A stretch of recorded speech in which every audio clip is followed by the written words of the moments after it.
ইরানের সঙ্গে সাম্প্রতিক সংঘাতে প্যাট্রিয়ট ক্ষেপণাস্ত্র ইন্টারসেপ্টরের প্রায় অর্ধেক ব্যবহার করে ফেলেছে যুক্তরাষ্ট্র।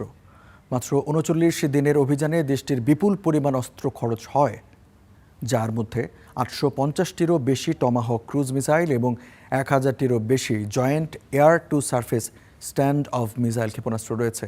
নিউ ইয়র্ক টাইমস ও Center for Strategic and International Studies এর এক প্রতিবেদন অনুযায়ী অল্প সময়ের সংঘাতে যুক্তরাষ্ট্রের গুরুত্বপূর্ণ প্রতিরক্ষা মজুদকে দ্রুত কমিয়ে দিয়েছে।